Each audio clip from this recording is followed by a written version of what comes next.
Hello and welcome, ladies and gentlemen, to a new episode of Africa Today, where we get you the latest news and events taking place on the African scene. And we will start off with our major top stories and reports. President Abdel Fattah el-Sisi said that integration is one of the main challenges Africa is currently facing, while he highlighted the need for financial resources to boost the infrastructure and regional development. More details in this report. President Abdel Fattah el-Sisi said that integration is one of the main challenges Africa is currently facing, while he highlighted the need for financial resources to boost infrastructure and regional development.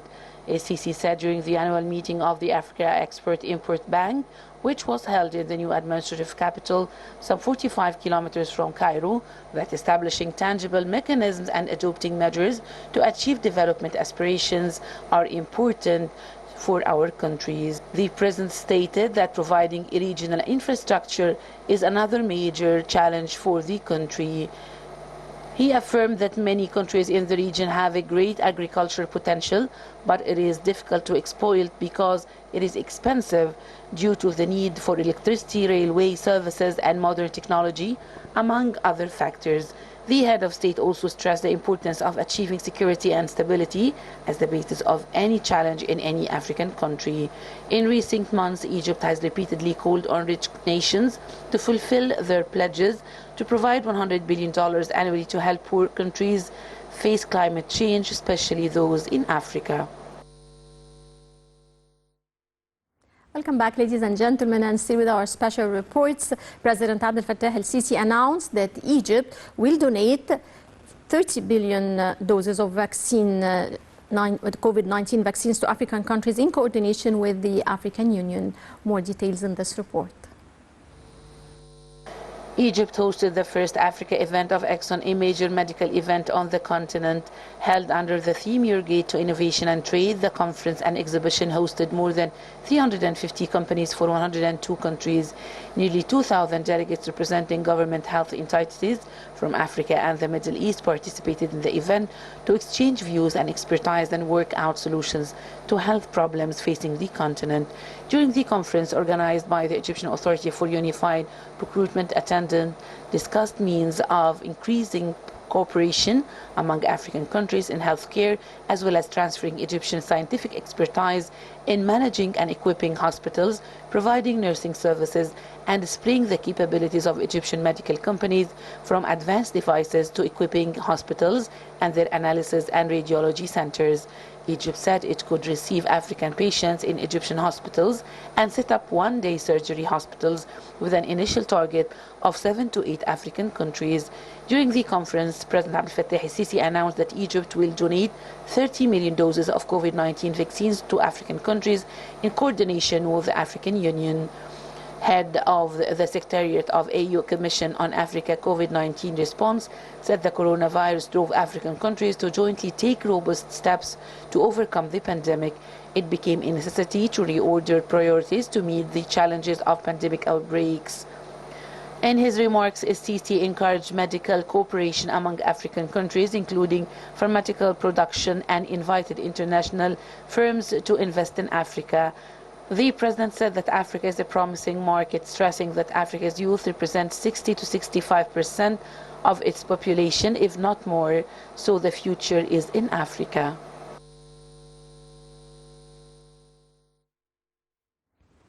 Welcome back, dear viewers, and still with our special reports. According to the African Export-Import Bank, Egypt has become the symbol of growth resilience for the continent. Details follow. According to the African Export-Import Bank, Egypt has become the symbol of growth resilience for the continent.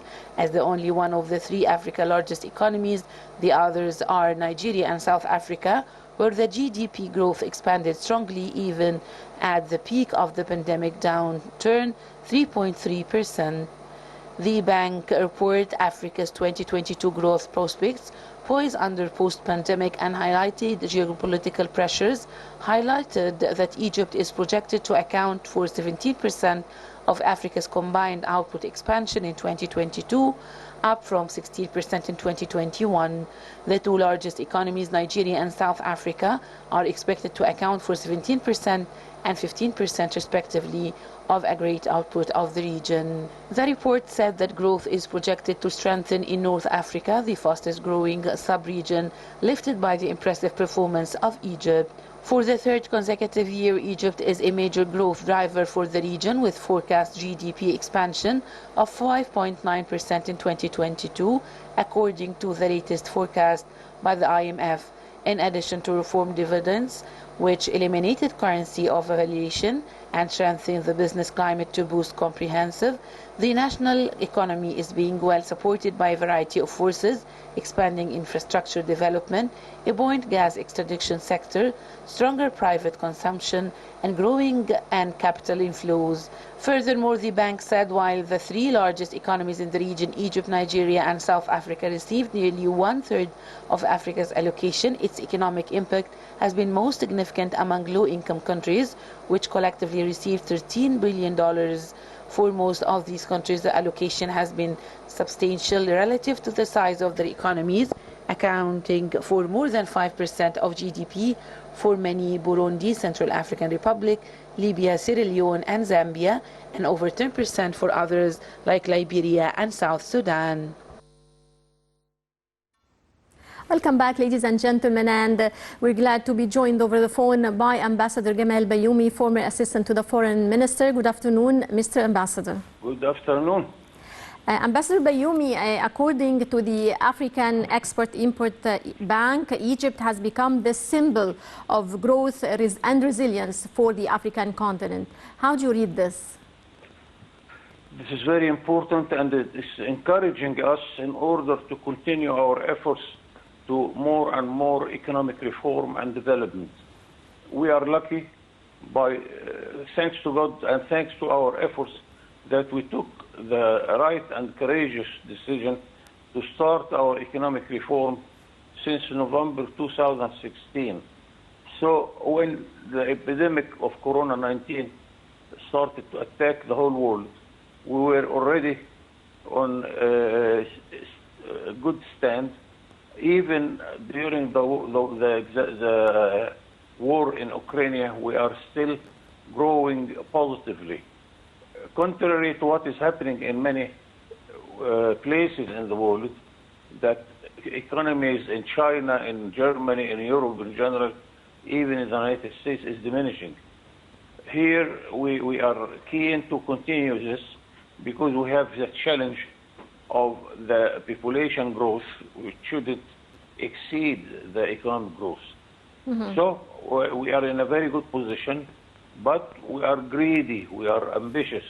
We want to cover all our needs and to secure the future of our young generation in order to make sure that they will live much better than what we are doing now. Yes. Good news, but it's not, in my opinion, enough. We have to double our efforts in order to be much more better than today. Mm-hmm.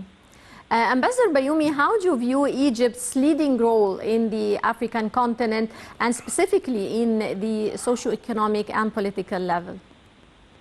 Frankly, I personally enjoyed being in Africa several years as ambassador, as also as envoy to many African countries.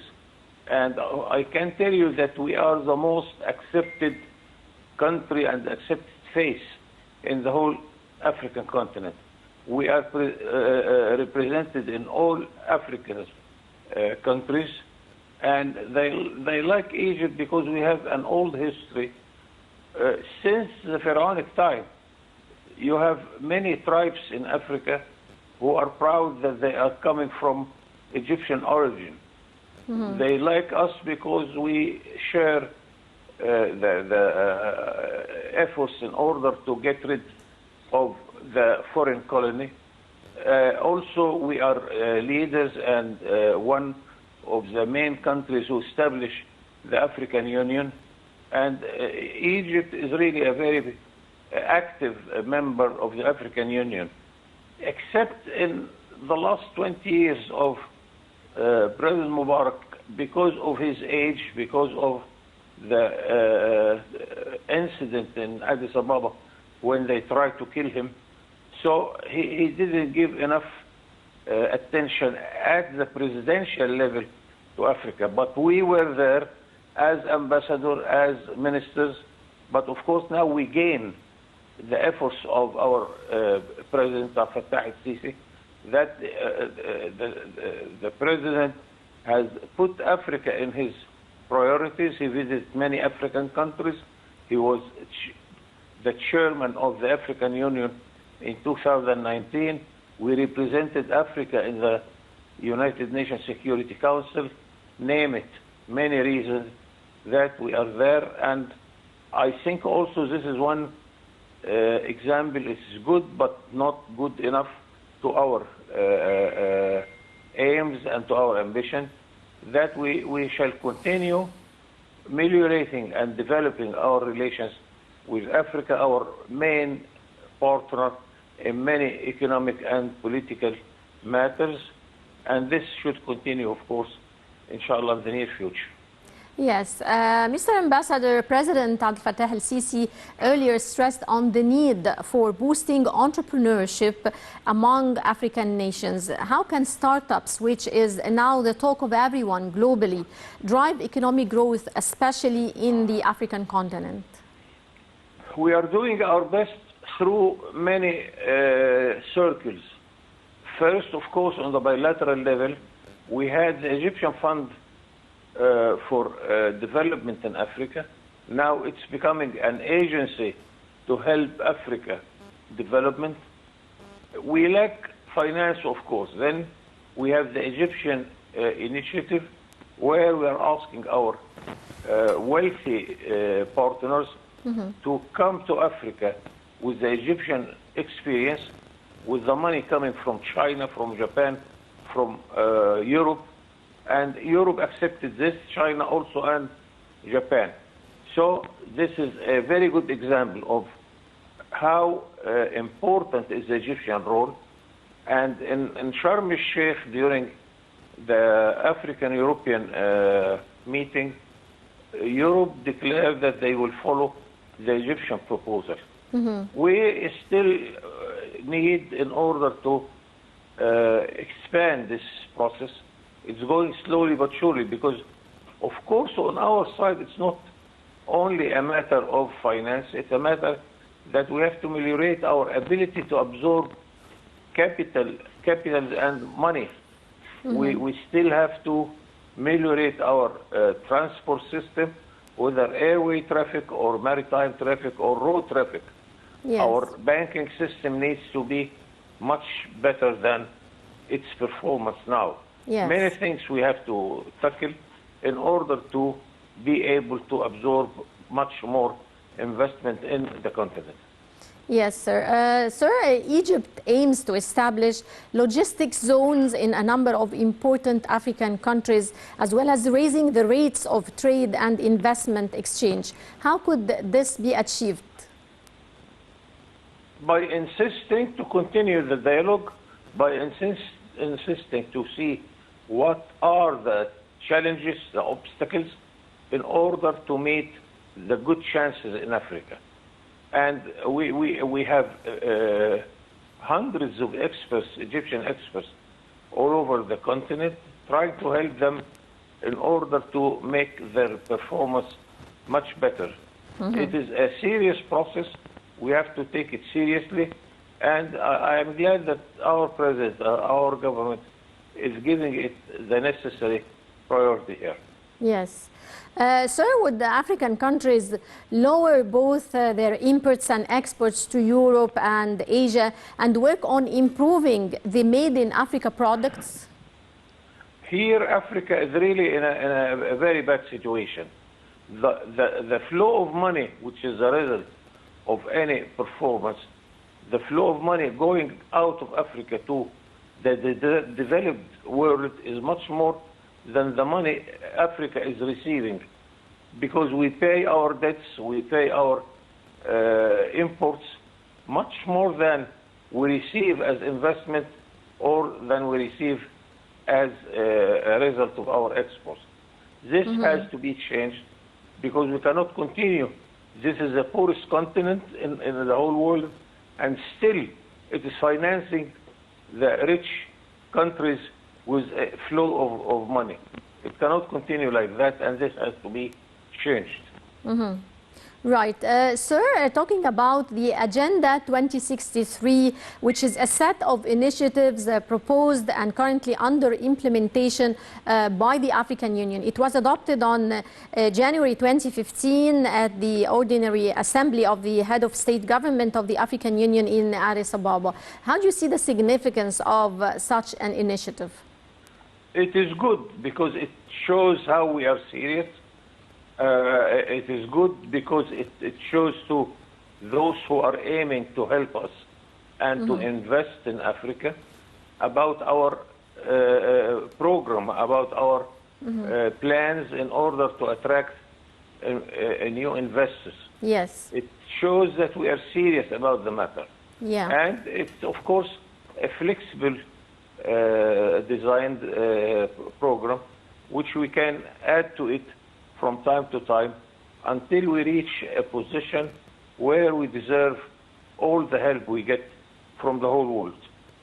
Yes, well, I would like to thank you very much, Ambassador Gamal Bayoumi, former Assistant to the Foreign Minister. Many thanks for your insight. And dear viewers, that brings us to the end of this edition of Africa Today. Many thanks for watching, and stay tuned for more coming up here on Nile TV International.